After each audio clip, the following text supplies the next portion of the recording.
Okay, I think it's time to start. So welcome everyone, and today we are happy to have a talk by Richard Woodard, and he will speak about dark matter and nonlocality. So please, you can start. Okay, thanks very much. I'll talk on work that I've been doing with Cedric Deffayet. Can everybody hear me clearly? Yeah, very Pretty clearly. good. Yeah. Okay, good. So I want to talk about modified gravity. And as you all know, there's a competition between cold dark matter and modified gravity. And that becomes apparent in gravitationally bound systems. If you test general relativity with the known, that is non-exotic dark matter, then it works great in the solar system. But if you start going to structures as large as galaxies, it starts failing.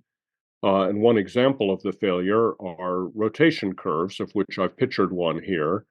So Newtonian theory predicts that after you've included most of the matter inside the galactic bulge, that the rotational velocity should fall off, the square of the rotational velocity should fall off like 1 over r. In fact, what's seen is that it flattens out and approximately goes to a constant square root of a naught times gm, where a naught is about 10 to the minus 10 meters per second squared, and m is the baryonic matter in the galaxy. The usual, so it's for sure true that Einstein's equation, sourced by the ordinary dark matter or ordinary matter, that is non-exotic matter, is not true. Which side of the equation do you fix? And I would say the overwhelming number of people who come from the perspective of particle theory want to change the T mu nu side of it to add T mu nu exotic matter to the stress tensor. And that might be right. I'm not going to tell you that it's wrong, but it does. The best candidates have already been ruled out, and so far there is still no direct detection. So far, we only detect this stuff gravitationally. The other alternative is to modify the left-hand side of the equation, the Einstein tensor side of the equation. And in fact, there is a very good modification called MOND, modified Newtonian gravity, due to Mordecai Milgrom, first proposed in 1983, that works very well to describe gravitationally bound structures. And at this stage, the dark matter people are all raising their hands urgently and saying, yeah, but what about cosmology? What about cosmology? You don't get cosmology right. There's all kinds of situations where we need, in cosmology, where we need dark matter, actually more than the rotation curve stuff. And then MOND, so far has not explained that. And that was quantified in a paper by Pardo and Spergel, which is entitled, What is the Price of Abandoning Dark Matter? Cosmological Constraints on Alternative Modified Gravity or Alternative Gravity Theories. And what they argue is that if you are going to have a linearized alternative gravity theory, then it's going to have some very peculiar properties. And this talk right here, and this paper that we wrote, is an answer to that paper. And basically, we don't disagree with that paper. It will have to have some peculiar properties, and I'll show you what they are. And in fact, I will explicitly construct a modified gravity theory which reproduces all the cosmological successes of dark matter, and has the feature that it's not a local modified gravity theory. But it will be the most powerful kind of existence theorem. It will not just prove existence, it will actually exhibit the theory. So in doing this, we have to sort of focus on what we're trying to do. And it's very, very easy to get the expansion history. Of course, dark matter has to contribute to the expansion history. That part turns out to be very easy because basically there's only 1 degree of freedom. The problem is getting perturbations to work out right. That's always been the problem. And you can see that just based on counting, because there's an infinite number of degrees of freedom. It is, however, until structures start to go nonlinear, very weak gravitational theories. So I'm going to study it in the context of a metric, which is a general scalar perturbation of an expanding universe. So scale factor is A of t, and there are four scalar perturbations that you could write down to this, of which any two can be eliminated by gauge fixing. I will choose the perturbations to be in the 0, 0 component of the metric and the 0, I component of the metric. The cold dark matter stress tensor is characterized by a background energy density, rho bar of t, by a density contrast, delta of t and x, which is the perturbation, delta rho of t and x over rho bar, and a momentum divergence, usually called theta of t and x. And at zeroth order, in the weak fields, which are delta and theta, the stress tensor is just rho bar in the 0, 0 component. And at first order, and that's as high up as you need to go to get most of cosmology to work out, right? It is delta rho plus 2 psi rho bar, and t00 is minus rho bar di theta, and tij is just 0. So that's what we want to reproduce. And the mechanism for reproducing it, in terms of a purely gravitational theory, is to just take the dark matter people at their word. They say that this stuff is only interacts with ordinary matter through gravity. It might interact with itself in complicated ways, but it only interacts with ordinary matter through gravity. All things are conserved. So the stress tensor conservation, the fact that the total stress tensor is conserved breaks up into a statement that the cold dark matter stress tensor is separately conserved. And separate conservation is enough to just determine the perturbations in terms of the metric perturbations. So you can just determine the density contrast and the momentum divergence in terms of the two scalar perturbations of the metric that I've allowed, and I'll do that for you. So at zeroth order, the conservation equation, the nu equals 0 component of it just tells you what rho bar is, and it tells you that the stuff falls off like pressureless dark matter. At first order, the equation is a little bit more interesting. The 0 component reads rho bar times this stuff. The I component is, of course, just the divergence of something, and you can just solve for then what the density contrast delta is, and it's 1 over d by dt, which means integral dt of del squared over a of b plus 1 over d by dt of psi, and theta is minus 1 over t of psi. Sorry, Richard, can I interrupt for a second? Sure. You are speaking about conservation of this fluid, but in order, okay, maybe it's you will answer it later, but in order to produce it in the early universe, you should break this conservation, right? You need to produce it eventually. That's right, but we don't have any data from there. So you're 100% right. In order to produce it in the very, very early universe, way, way, way back before we can see anything, you would have to have non-conservation. You'd have to have the stuff being thermally produced or in some other mechanism produced. Mm-hmm. I'm not talking about that. I'm talking about only the part that we can see, which is roughly speaking from recombination onward. Okay. I'm talking about trying to reproduce the cosmological successes of cold dark matter. So what I'm going to try and what I'm talking about is trying to reproduce things like the CMB oscillations, the acoustic oscillations in the CMB, the baryon acoustic oscillations, and linearized structure formation. Okay, thanks. And that's been very, very hard for modified gravity theories to do, and I'm going to just exhibit a theory which is guaranteed to do it, a modified gravity theory which is guaranteed to do it. And the technique is to exploit separate stress energy conservation to just solve for the dark matter perturbations in terms of the metric perturbations.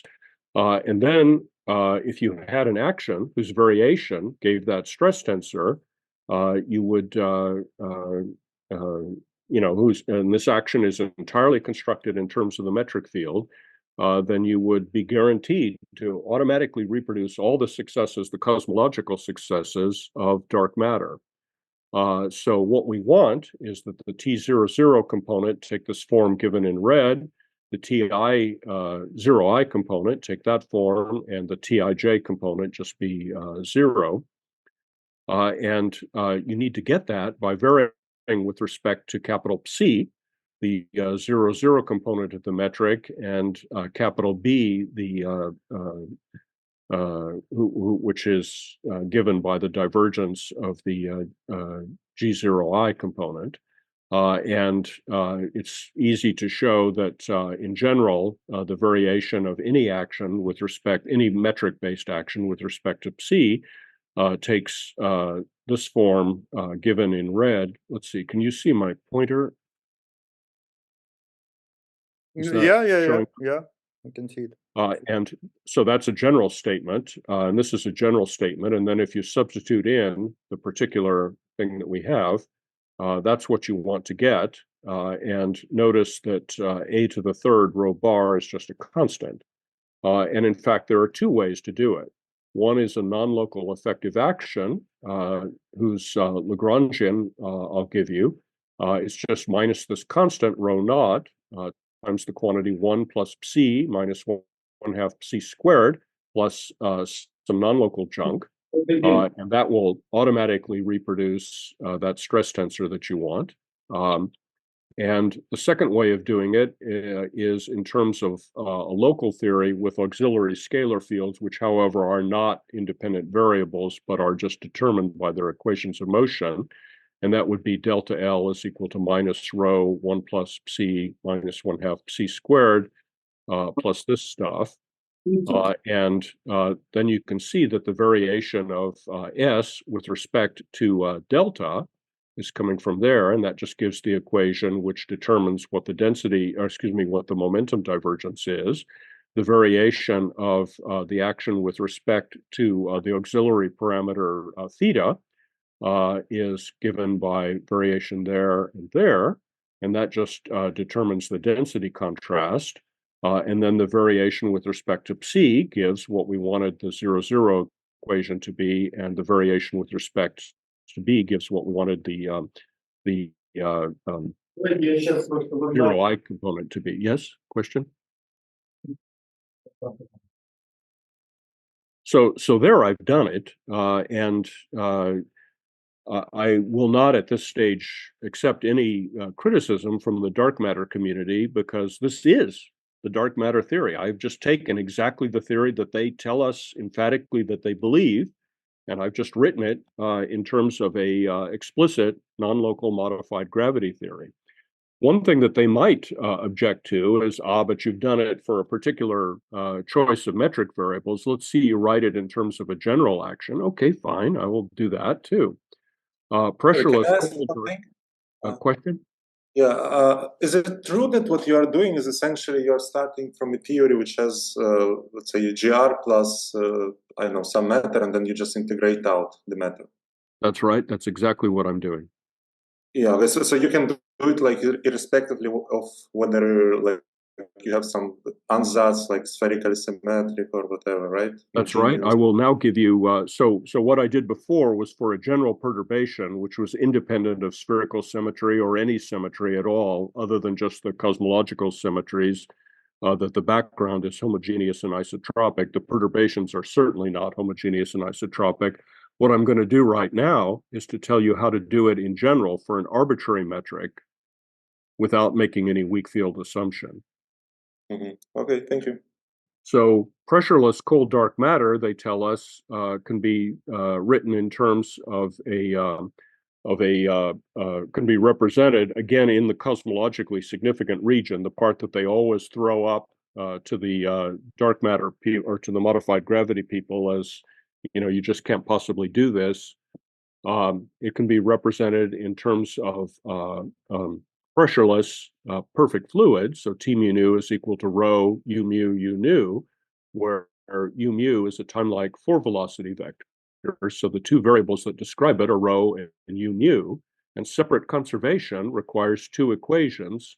The first is an equation which would determine rho, and the second is an equation which would determine u mu. And let's focus first on the forward velocity.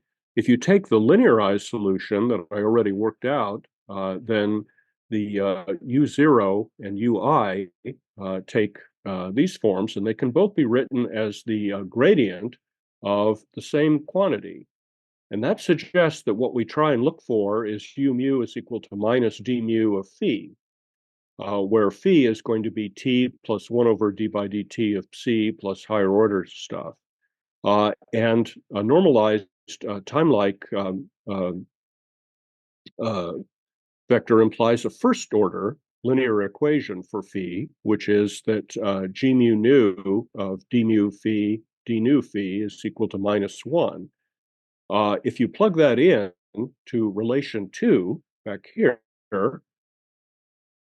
that works because g mu nu of u mu d nu u nu can be written as a total divergence of that thing, and then the statement that this thing is timelike is and normalized is equivalent to equation 2. So we've got the first of the two equations that we want. And the second one, it turns out, comes by just taking a Lagrangian and writing the first equation that we want, which remember is d mu phi d nu phi g mu nu plus 1 is equal to 0.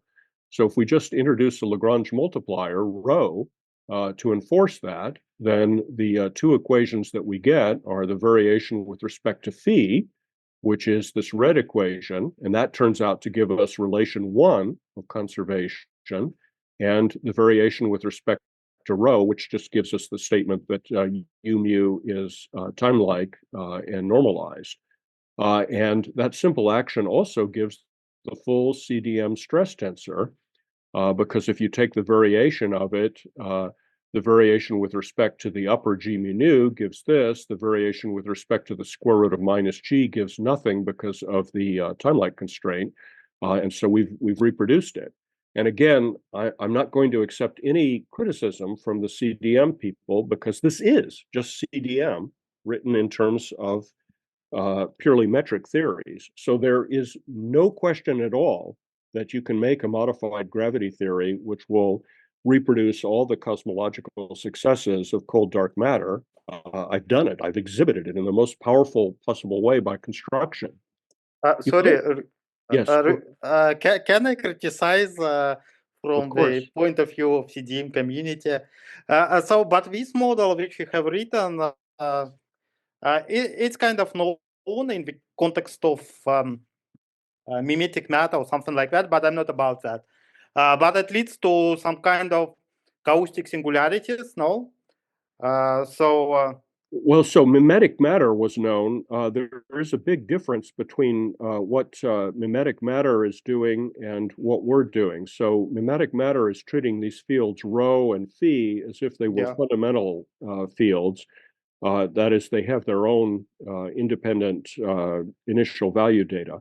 I'm not doing that. I'm treating them as if they're non-local functionals of the metric that are just completely fixed in terms of the metric. And that actually is a crucial distinction because otherwise you would certainly have ghosts. No, but I'm not talking about ghosts. I'm talking about caustic singularities. Where this constraint on the field phi, which you have, it's your equation in blue. It should lead to the cross-section of characteristics where the, I think the second derivative of the field phi can explode. It's where the shell crossing of galaxy formation is expected to start in the context of usual particle dark matter. And here you will have some singularity probably. But if you have those in this theory, then you're going to have them in ordinary dark matter too. Nothing prevents that from happening. And in fact, the guy in the office right next to me, Pierre Sikivi, has written a huge number of papers about caustic singularities in dark matter axion theories. So all of that can happen, and I'm not saying it doesn't, but that's a property of dark matter. And again, I won't accept any dark matter people criticizing me on the basis of that, because that is just their theory. Yeah, okay, but just one comment. In case of dark matter, still when you are close to caustic singularity, one should keep in mind that there is some non-zero cross-section and stuff like that. So here looks like some completion in terms of particles. Well, you might worry about whether or not the equations become ill-posed, but actually that's my next slide. The equations are completely well-posed for a general metric. And I'll do that in terms of the ADM decomposition of the metric in terms of a lapse n and a shift ni and a three metric gamma ij. Then the phi equation in terms which is written for a general metric like that is quadratic in phi dot.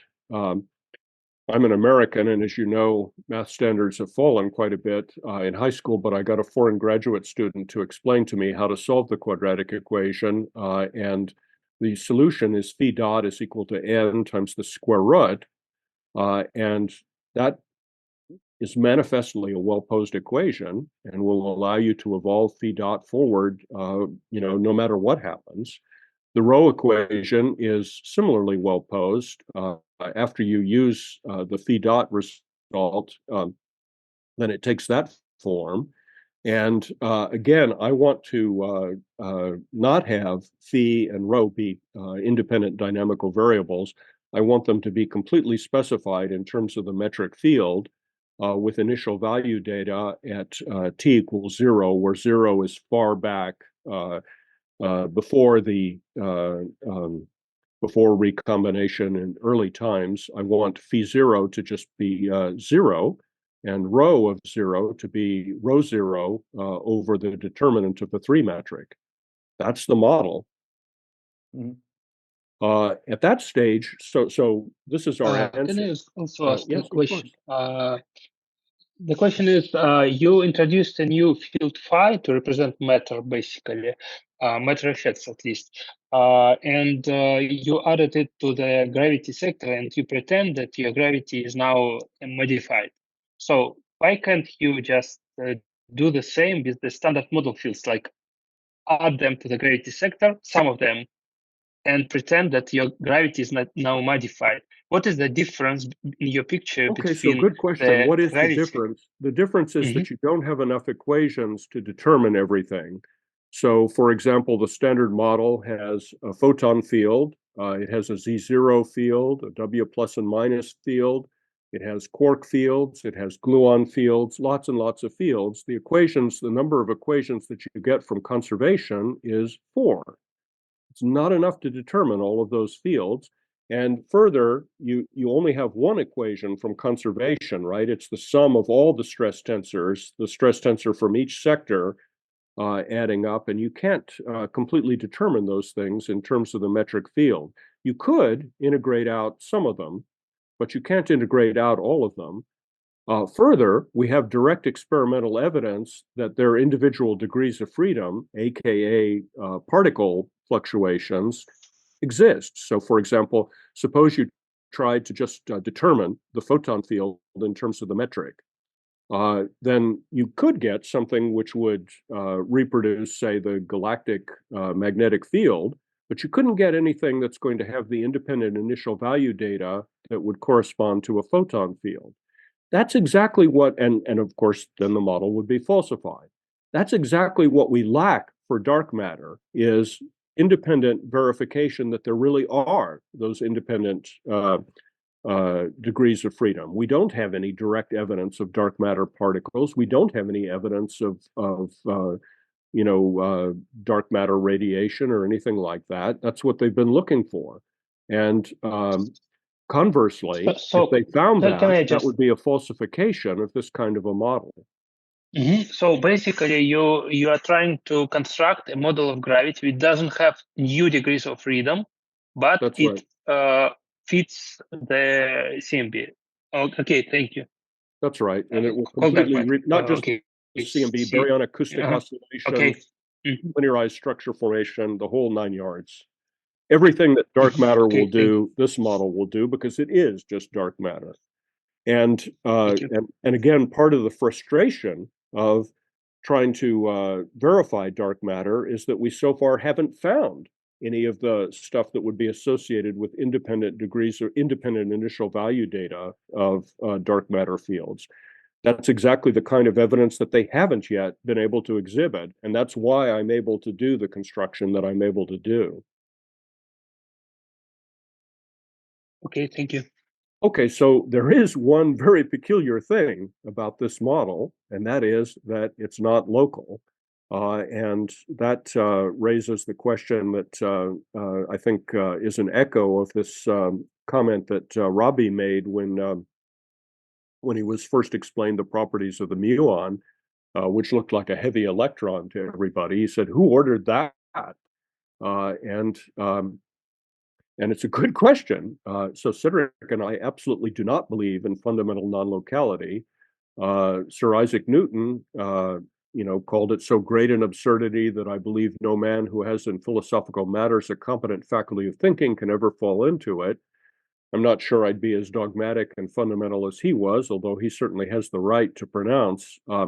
But I do agree with the sentiment, and Cedric and I believe that fundamental theory is local. However, effective actions are non-local. And in particular, by effective actions, I mean quantum-induced effective actions. And in particular, massless loops can give big infrared effects. That's where cosmology would manifest.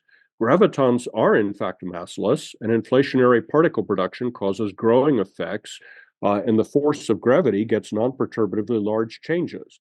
What we think is that those things occur, they become non-perturbatively strong during an early phase of primordial inflation, a prolonged phase of primordial inflation, and that what we're seeing today, the modified gravity theory that we're seeing today, is the result of that.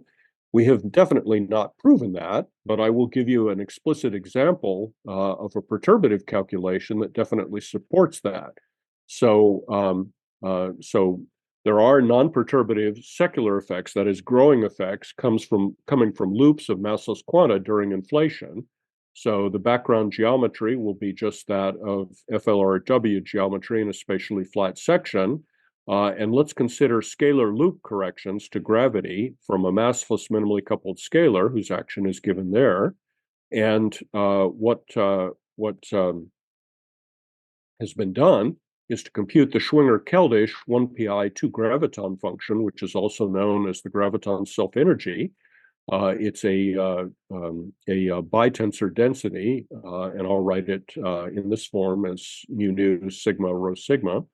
And then plug that in, then you can use that to quantum correct the linearized Einstein equation. So if you just took the Einstein equation and linearized around this background geometry in terms of the graviton field, you get a differential operator, a second-order differential operator, which is usually known as the Lichnerowitz operator, acting on the graviton field, and that classically would be equal to the linearized stress tensor.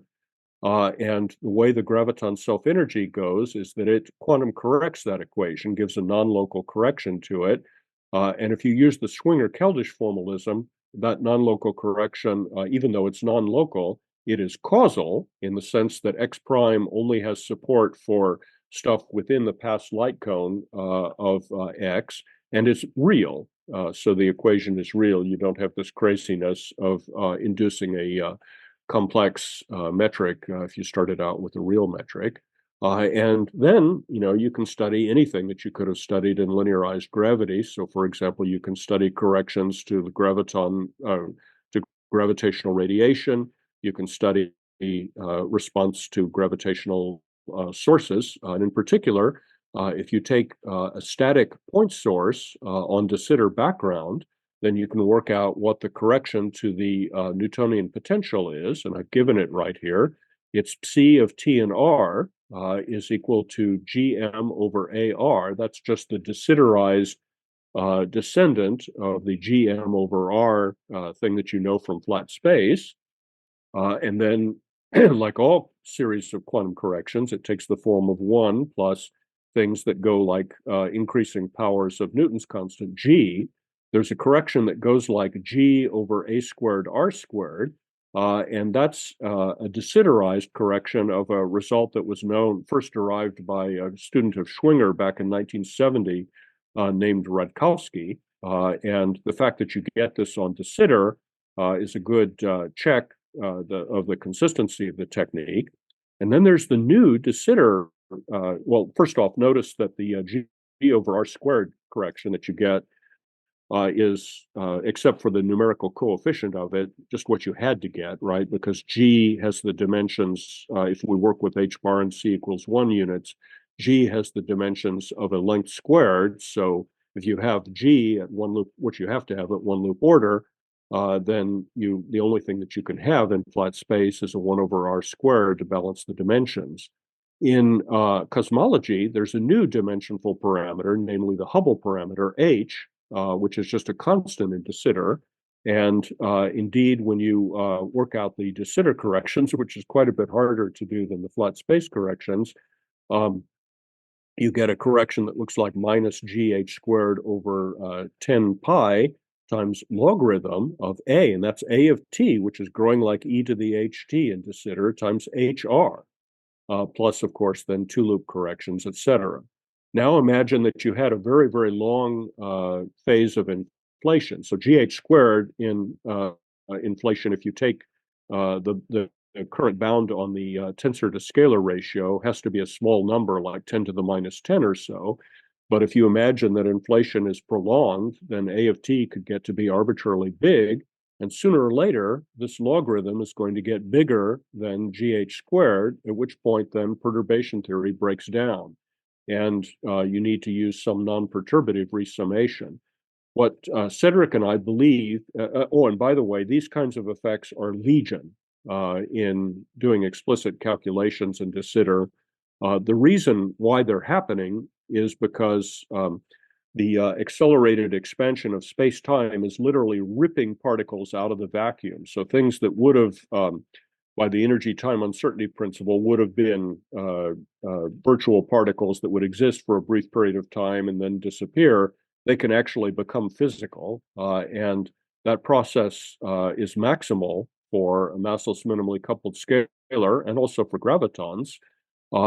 And so there's a huge density beyond imagining of highly infrared gravitons and scalars in this model. And that's the thing that's reflected in the fact that that these corrections are growing like logarithm of a.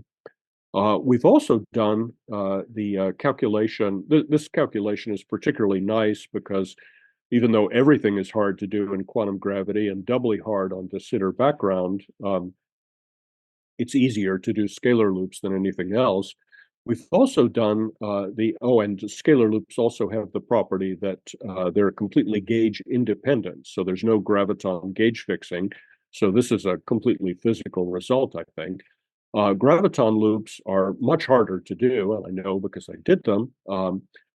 And there's some things that I'm still not sure about, like the gauge dependence of it, and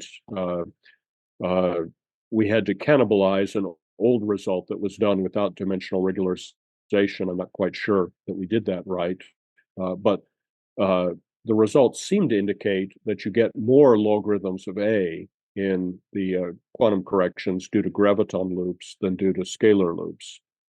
So the graviton contribution seems to be even stronger. So anyway, that's where Cedric and I believe that these kind of non-local models come from. And that's all I propose to say about that. One thing that I would like to say is that this model that we've exhibited is, in a certain sense, too good. That is, it exactly reproduces dark matter, and we don't want that. What we'd actually like, see, dark matter, as I indicated in my second slide, has some problems explaining regularities of galactic structure. Many things that are observed regularities of galactic structure have to just be accidents in dark matter theories, or if they're result of some sort of nonlinear attractor. The dark matter community has so far yet to show that. And what we would like is to get a model that isn't exactly dark matter, and that for gravitationally bound structures goes to this theory of modified Newtonian dynamics that Milgrom suggested back in 1983. So we're very happy with this model in the sense that it provides an explicit demonstration that modified gravity theories absolutely can reproduce the successes of dark matter perturbations in cosmology. We absolutely, that's a proof, an ironclad proof of it. What we'd like is to distort this model a little bit so that it agrees at linearized order with the linearized theory that we got, which is all you need in order to get most of the successes of dark matter in cosmology. But then for gravitationally bound systems, goes over to being Milgrom's MOND theory. Let me tell you a little bit about that. So it isn't a complete theory of gravity, unlike this model that we've exhibited here. It would, if it's anything, it would apply to the static localized mass distribution. And the idea is that for such a distribution, you can predict the Newtonian acceleration. So just forget about whatever dark matter you believe is there. Just use ordinary matter, calculate the Newtonian acceleration. So, for example, for a spherical distribution of mass, rho of r, then the total mass enclosed in a radius r would just be this trivial integral. And that would tell you that the Newtonian acceleration would be g m of r over r squared. The MOND rule to get the actual acceleration then is that g of r is equal to the Newtonian acceleration over something that interpolates between it. Here's a typical interpolating function. I don't necessarily adhere to that, but that's the typical example. What the interpolating function has to have is that when Newtonian acceleration is very much greater than this constant a naught, then the the correct acceleration goes over to the Newtonian acceleration. That would apply inside about the mass of inside about the orbit of our own sun in the Milky Way galaxy, and for cases where the Newtonian acceleration is less than Milgrom's constant, then g would go over to the square root of a naught times g newton. And this might seem like a crazy theory, but there's actually a huge amount of evidence in favor of it. I would argue that it does a much better job of explaining observationally observed regularities in galactic structure, so much so that these things are even assuming the status of laws. One example is the so-called baryonic Tully-Fisher relation, which is that the asymptotic, that the fourth power of the asymptotic rotation velocity is a naught g m. There's also Milgrom's law. Oh, and here's a graph of the baryonic Tully-Fisher relation. So this is the rotational velocity versus the baryonic mass in units of the solar mass. And notice that this thing is extending, this curve is extending over a huge range of scales. And you cannot look at that and not think, gosh, we're seeing something that's a natural law. So one of two things must be true. It either must be that dark matter is right, and some kind of hitherto unexplained attractor solution is driving us to explain all of these, or to get all of these regularities, or there's a modified gravity theory which is reproducing MOND in the static limit. And there are many, many other regularities. One that, and some of these things were named by people who don't even believe in MOND. For example, Milgrom's law was named by Turner and Kaplan, both of whom emphatically disbelieve in MOND and believe in cold dark matter. And that law is the statement that you, in galaxy after galaxy after galaxy, you only start needing dark matter when the actual acceleration drops below a naught. So, for example, that happens in our own galaxy at about the sun's radius. Inside the sun's radius, you do not need dark matter in order to explain anything that we see inside the galaxy. It's only that, and that point comes at a different length scale in every different galaxy, but it seems like in all the ones for which we have good enough data to measure it, that's true. Why?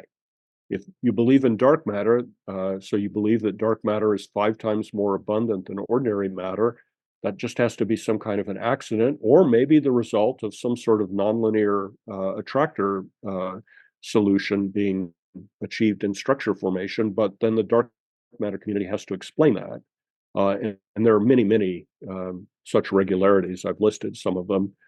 So the bottom line is that this is working pretty well, too well to just be an accident, in my opinion. Sorry, I'd like to Richard. make a comment on this constant rho naught that Cedric and I found in our own model, and that is that if you use the first Friedmann equation, which is that, and then take the CDM fraction of the total energy density, then A naught actually can, or rho naught actually can be written in terms of Milgrom's constant. It takes this very, very simple form. So I would claim that even in the model that Cedric and I have, which emphatically does not reproduce MOND in the static spherically or static gravitationally bound system, somehow that constant A naught, Milgrom's constant, is appearing. And so how would you get a theory which is reproducing MOND? Well, I'm sorry, again, Richard. yes. Can I there is some just small criticism in the sense that there was a paper this year where MOND was tested some in the outskirts of the solar system. There is a region where the acceleration is smaller than this A naught, and where the comets are coming from. And in this region where people expect, naively, Mondian people would expect that MOND should be true, but in this region, actually, Newtonian gravity takes place. Have you heard about this paper? I've heard about similar papers. I'm not sure I'm aware of the one that came out this year that you're referring to. One comment about that is the issue about the so-called external field effect. Mondian theories, if they're going to be anything, are guaranteed to be non-local. I'll actually prove that. And that means that they can sense in a certain way the effect of all the other matter that's around. So it's not enough to just say that that we've got some isolated system whose gravitation is getting to be less than the Newtonian acceleration. We really need to know that the acceleration is less than the sort of total gravitational acceleration is less. And of course, at the sun's radius, that is a situation where we start needing dark matter. So the total gravitational acceleration there is not um, in a range where it should be Newtonian. Okay. Yeah, thanks. Okay, so how would we do it? What kind of equations would you get in this model that we want to get, which is going to interpolate from the linearized cosmology model to something which is going to reproduce MOND? And we'll take the same attitude that we did before, which is quite a bit different from other people. So you notice other people who build models, like, for example, Bekenstein's Tevis model, they'll start out with some fundamental model, and then they'll try and realize MOND behavior within the context of that fundamental model. That's not what Cedric and I are doing. We're starting with the data. We're starting from the bottom up and building the theory to reproduce the data. So we started with dark matter and cosmology, and then we constructed a modified gravity theory which does that. We'll do the same thing in a static spherically symmetric geometry. So gravitationally bound systems. So there's no more expansion of the universe because it's gravitationally bound, and we're going to take the geometry to be a perturbed, and the geometry is very, very close to being flat. So there's only small perturbations from the flat space metric, and we'll take those two perturbations to be little b of r in the 0, 0 component and little a in the r component. The geodesic equation then for circular orbits tells you that b prime of r should be equal to 2 r squared of, or v squared of r, where v squared of r is the rotational velocity observed at radius r over rc squared. And then if you just assume that the baryonic Tully-Fisher relation is true, oh, I'm sorry, I've skipped a step here. I want to deal with a gravitationally bound system, however, one which is always within the MOND regime, so that v squared of r should be equal to a naught g m of r, where m of r is the mass enclosed, the baryonic mass enclosed. So if you make that assumption, then the equation that we're going to get is that a naught g m of r is this thing. Remember, m of r is just the integral of rho. Rho should ultimately be the source of a gravitational field. So you would take a derivative of this guy with respect to r to expose the rho of r. And if you do that, then the equation of motion you get is a constant times d by dr of the same thing in here, rb prime squared is equal to 1/2 r squared rho of r.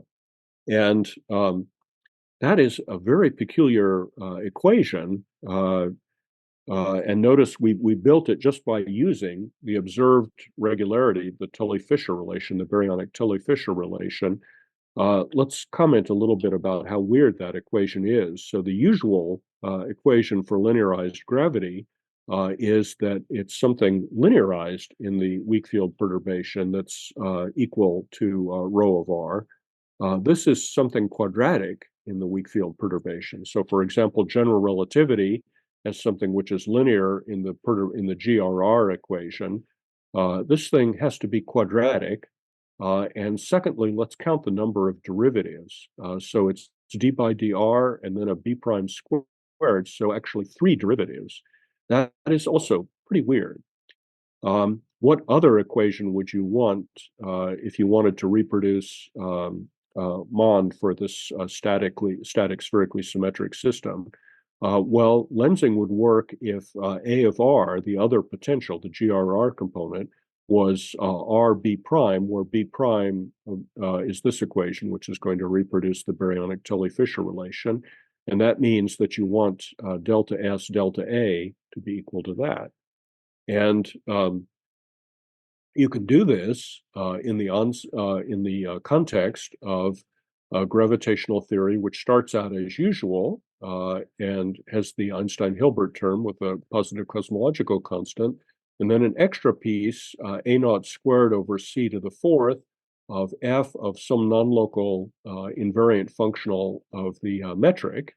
And the baryonic Tully-Fisher relation implies that what you want this thing to be, if you start expanding it out in weak fields, is you want the general relativistic part to be that, and this part over here to be b prime squared in order to cancel the linearized piece that you would have gotten in general relativity, and then a b prime to the 3rd piece to give the baryonic Tully-Fisher relation. And that means that you want f of z to take this form, and that the easiest way to do that would be with an f of z, which is a power series expansion in z for small z, where z is c squared b prime over a naught quantity squared. And there are many, many, many ways to do that. I will just exhibit one of them. Before I exhibit it, let's notice something about it, and that is it absolutely cannot be written in terms of any local curvature. The reason why is that local curvatures are linear in the weak field perturbations, and they have 2 derivatives on them. Whereas the kind of term that we want is something which is going to be, the correction is going to be something which is quadratic in the weak fields, hence cubic at the level of the action, and with 3 derivatives. You just cannot get from here to there with any sort of local field. But you can do it pretty easily with non-local fields. So for example, if you could pick out the timelike direction, then R00 in terms of the weak fields is 1 over 2R B double prime squared of that. That's 1/2 del squared of R00. And that means that if you were to just look at 1 over D naught of that, you would wind up getting, reproducing B. 1 over box of R00, which is reproduced 1/2 times the weak field B, and then you could get the non-local. You could get the form that we want by a non-local invariant of this form. That's just one way of doing it. There are many, many, many possibilities for doing it, and what we'd like is to find one which connects up with the linearized cold dark matter model. So actually, I'm done now. Let me just give you my conclusions. So our strategy in all of this, as far as cosmology has been, is to use conservation to solve for the cold dark matter stress tensor in terms of the general relativistic potentials, and then construct a non-local effective action whose variation gives that stress tensor. There's no new fields, no breaking of general coordinate invariance, but non-locality. And that's our answer to this question, which was a good question that Pardo and Spergel posed. The basic strategy is just guaranteed to work. There is no way that this could fail. It's not, however, guaranteed to be pretty, but the action that we exhibited is, I think, very pretty. And we think that this kind of action could arise from nonperturbative quantum gravitational effects during primordial inflation. It could be falsified by direct detection of dark matter. So we were talking about, these perturbation degrees, or about radiation degrees of freedom in dark matter. You could falsify it that way. Or by proving that dark matter interacts with ordinary matter non-gravitationally. There are issues. We want to find an invariant action to give both cosmology and bound systems. We want to derive it from first principles. So we want to actually start with an inflationary quantum gravity calculation, resum it, and then show that you get that force law. And we want to ask about questions where dark matter corrections in cosmology began to go nonlinear, but it's at least as good as cold dark matter on a purely phenomenological level. And it does, I think, completely blow away this statement that you cannot reproduce the successes, the cosmological successes of cold dark matter with a modified gravity theory. This is an explicit model which does it. And the bottom line is that modified gravity is contender. You ought to take it seriously. We right now, the community has totally invested, what we see observationally is that capital G mu nu is not equal to 8 pi g times the observed T mu nu. The community has almost totally dedicated itself to modifying the right-hand side of that equation. It's at least logically possible that the left-hand side of the equation could be modified. The usual argument against that was, but how do you do it for cosmology? Well, we've shown how you can do it for cosmology. So I think that modified gravity should be a contender, and that's it. Okay, thank you. Are there any questions? Can I ask a question about the last slide, about your last slide? That one? The previous to last, where you are talking about MOND and R not. So do you actually imply that Lorentz invariance should be kind of spontaneously broken by any MOND theory? Not spontaneously broken. We think that you can get a timelike 4 velocity vector just by taking some kind of a scalar field, which is guaranteed to grow in the timelike direction. An example of the one is the one that we had in cosmology. So then its gradient would be a timelike 4 velocity, and that will allow you to pick out the 0, 0 component of R, of the repeating tensor.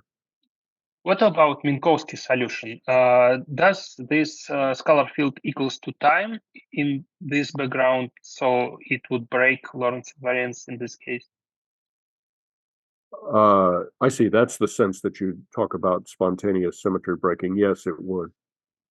Okay. So some Lorentz breaking effects are expected.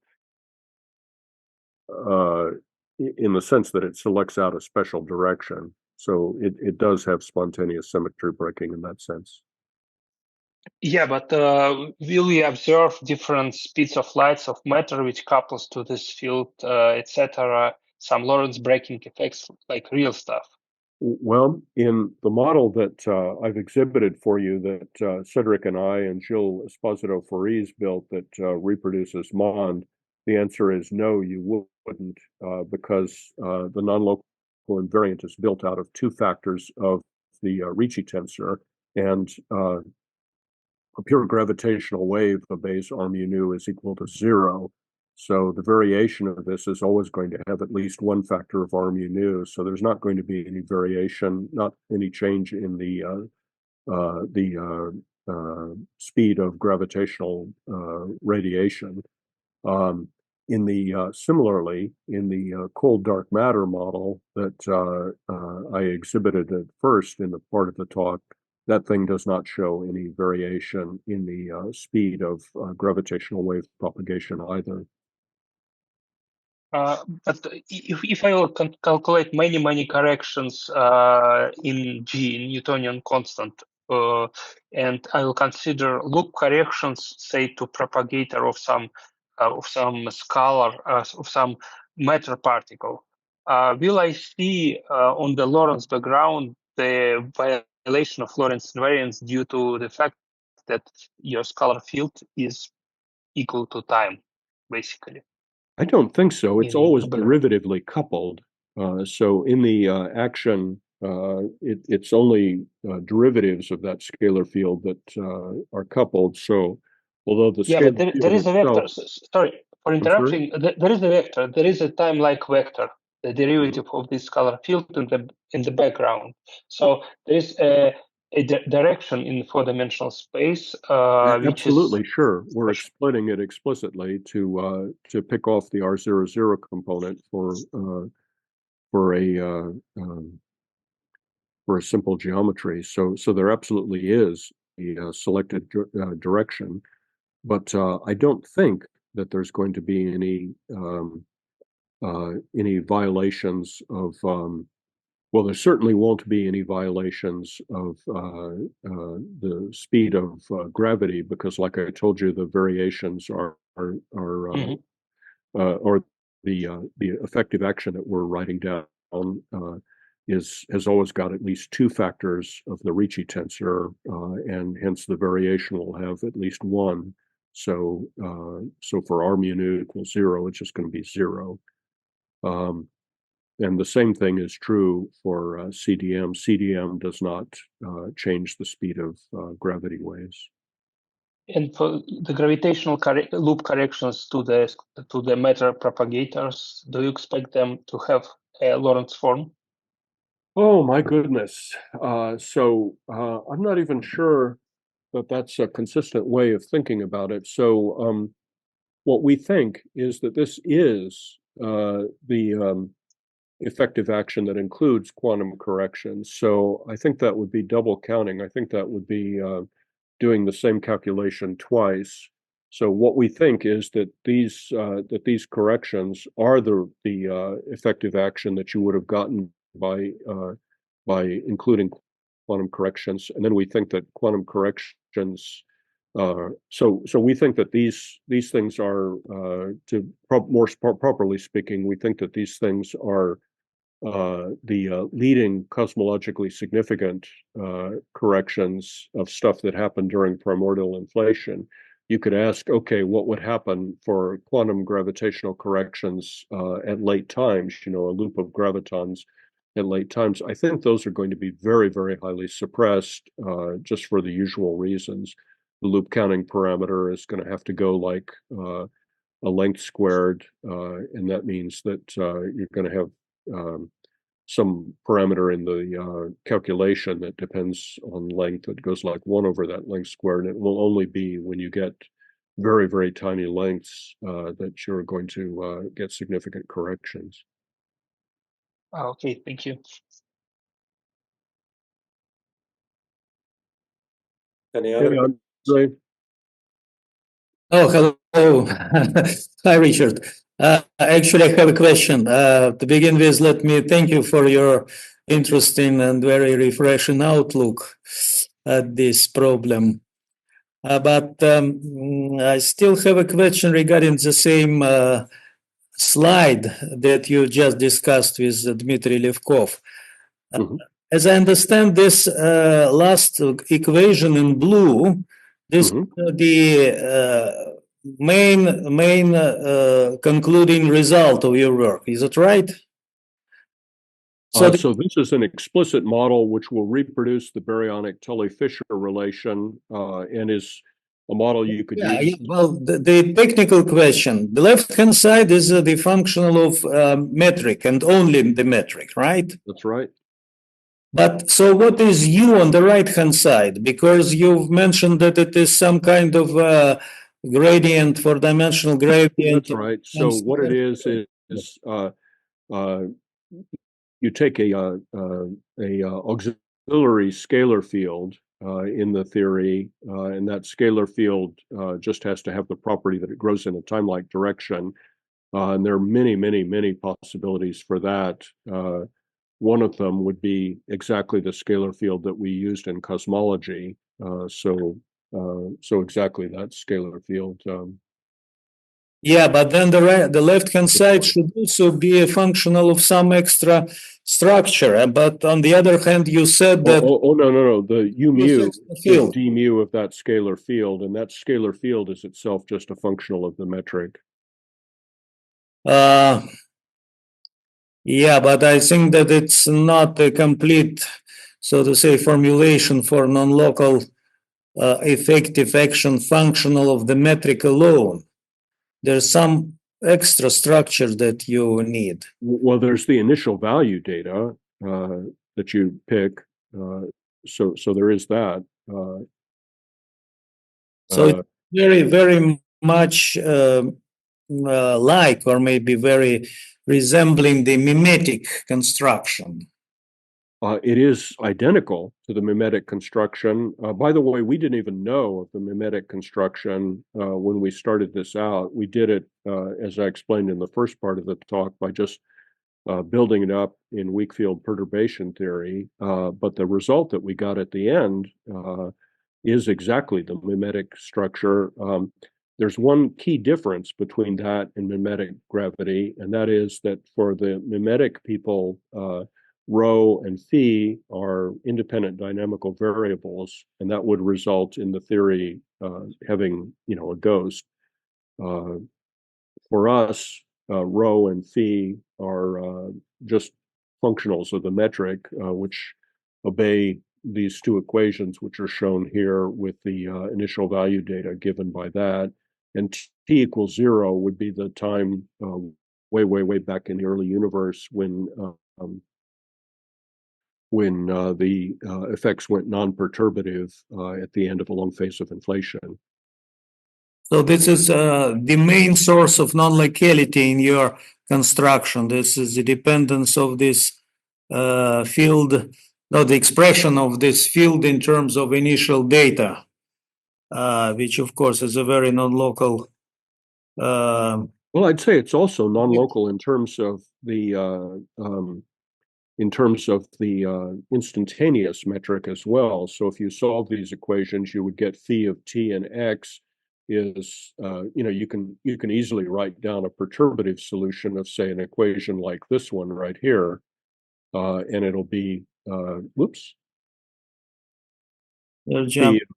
t and x is equal to some integral dt prime of metrics, at t prime in the past. Yeah, of course. I see. Yeah. So it's this is a kind of combination of it looks very much like a mechanical system. There's, you have this initial value problem, which is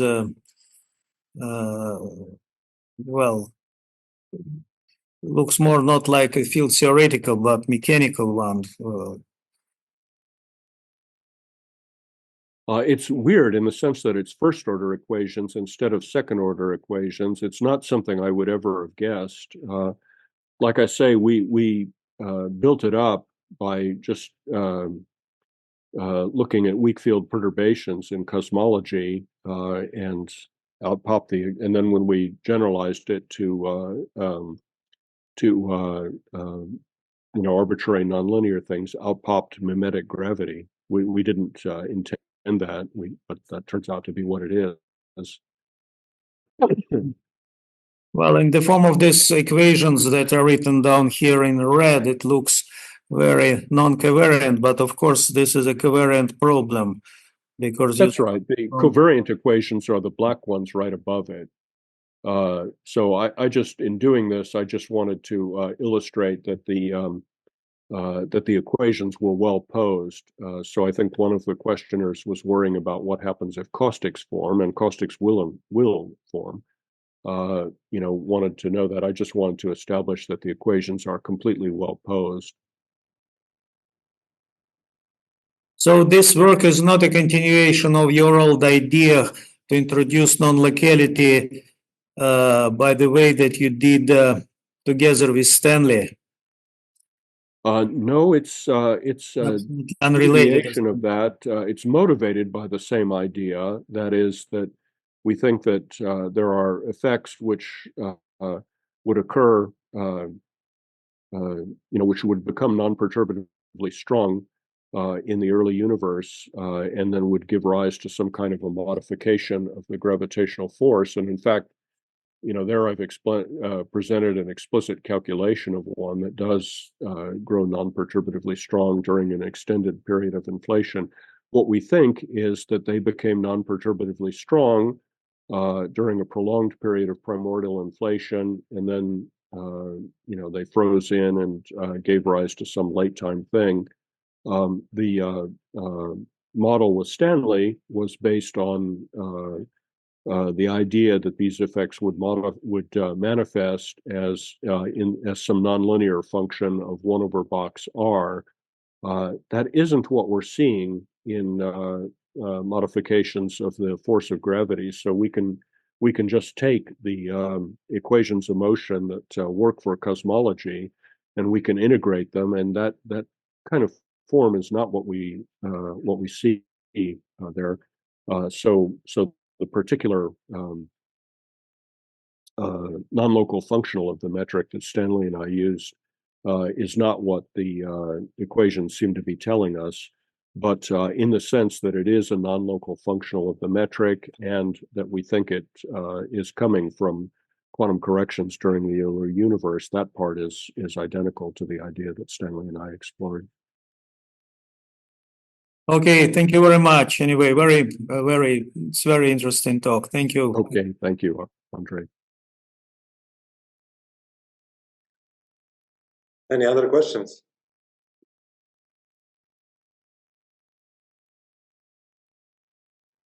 Okay, seems that we don't have any other questions, so thank you very much. Okay, so I'll just sign off then. Okay. Thank you very much. Thank you. Thanks.